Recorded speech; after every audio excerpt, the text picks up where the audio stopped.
जय श्री राम दोस्तों, मैं हूं आपका दोस्त प्रमित और स्वागत है आपका एस्ट्रो हीलर प्रमित के आज के एपिसोड में। दोस्तों, आज का जो एपिसोड है वो बहुत ही इम्पॉर्टेंट है, बहुत ही ख़ास है हमारे लिए, क्योंकि हम आज जिस टॉपिक पे बात करने वाले हैं वो टॉपिक हमारे ज़िंदगी में बहुत ख़ास महत्व रखता है। तो आज हम बात करेंगे संतान योग के बारे में कि आप कैसे जानें कि आपकी कुंडली में संतान का योग है या नहीं है, अगर है तो वो लड़का है या लड़की है, या कितने संतानों का योग है और वो सिजेरियन है या नॉर्मल डिलीवरी है। तो दोस्तों, संतान जो है वो हमारे जीवन में नई खुशियां लेकर के आते हैं, हमारे वंश को आगे बढ़ाते हैं, अगर हम कहें तो संसार चक्र को आगे बढ़ाने में हमारी मदद करते हैं। ये एक बहुत ही इम्पॉर्टेंट इवेंट होता है हमारी ज़िंदगी का, जो हमारी ज़िंदगी को पूरे तरीके से बदल देता है। हमारी सेंस ऑफ रिस्पॉन्सिबिलिटी चेंज हो जाती है, हमारा लाइफ स्टाइल, लाइफ पैटर्न, बहुत सारी चीज़ें बदल जाती हैं। समाज में हमें अलग रूप से देखा जाता है, या और भी बहुत सारी चीज़ें हैं जो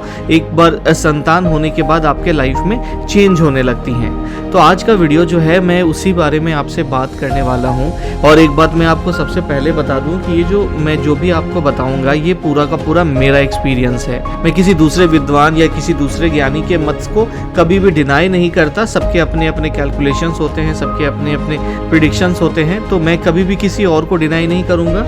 लेकिन मैं ये कहूँगा कि ये जो भी मैं बताऊँगा ये मेरा पर्सनल एनालिसिस है, और जहाँ से मुझे रिजल्ट मिले हैं या जिन बेसिस पे मैं प्रिडिक्ट करता हूँ ये मैं कंप्लीटली उसके बारे में आपको बताने वाला हूँ। तो दोस्तों, संतान का जो भाव होता है, मैं अभी बात कर रहा हूँ प्रथम संतान के बारे में। तो आपका जो प्रथम संतान मतलब जो फर्स्ट चाइल्ड है, तो फर्स्ट चाइल्ड का जो भाव है वो हमारे कुंडली का पंचम भाव यानी कि 5th हाउस होता है।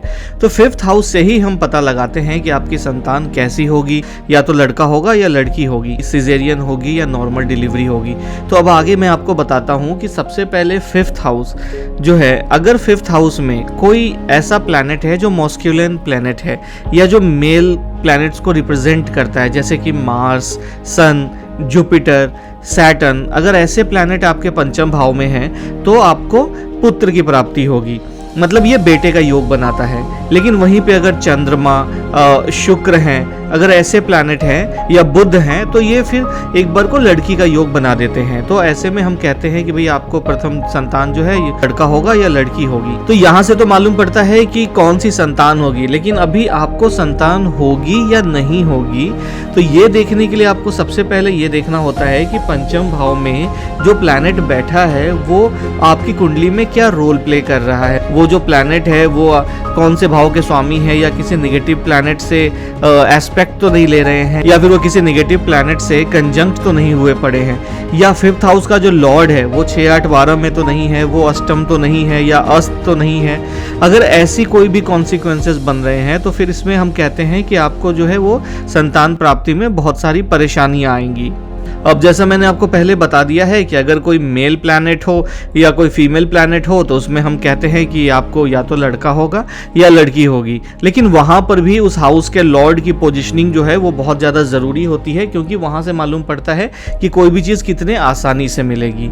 अब मैं आपको अगला फैक्टर बताता हूँ कि आप ये कैसे जानेंगे कि ये जो बच्चा है, ये जो आपकी जो संतान है वो सिजेरियन होगी या नॉर्मल होगी। तो उसमें आपको सबसे पहले ध्यान देना है कि मंगल की पोजीशनिंग क्या है। अगर मार्स जो हैं 5th हाउस में बैठे हैं या 5th हाउस के लॉर्ड हैं तो समहाउ वो जो है आपको एक सी सेक्शन का एक योग बना देते हैं, कहीं ना कहीं वो सर्जरी करवा ही देते हैं।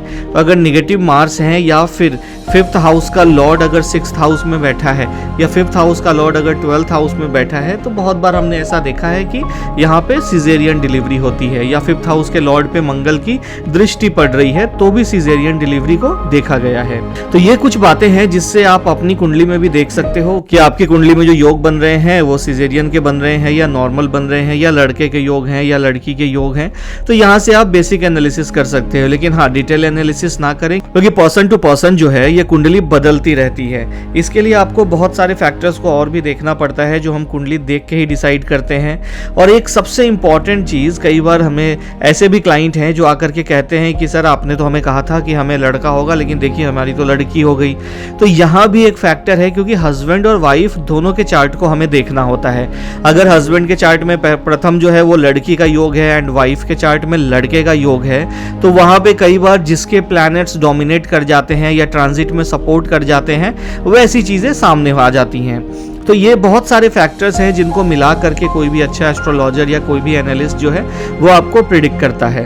मेरा ये वीडियो बनाने का बस ये मतलब है कि एक बेसिक इन्फॉर्मेशन, एक बेसिक आप समझ सको कि जो हमारा चार्ट है या हमारा जो लाइफ पाथ है वो कैसा चल रहा है। मैं एक बार फिर से कहूँगा कि ये पूरा का पूरा मेरा एनालिसिस है, ये पूरा जो है वो मेरा एक्सपीरियंस है। मैं किसी और को या किसी और के नॉलेज को डिनाई नहीं करता हूँ। हाँ, मैं अभी इस वीडियो को समराइज करता हूँ। तो आपको इस वीडियो में मैंने बताया कि आपकी कुंडली में संतान का योग है या नहीं है तो कैसे जाने कि लड़के का योग है या लड़की का योग है, या तीसरा वो सिजेरियन है या नॉर्मल है। तो मैं आशा करता हूँ कि वीडियो आपको पसंद आया होगा।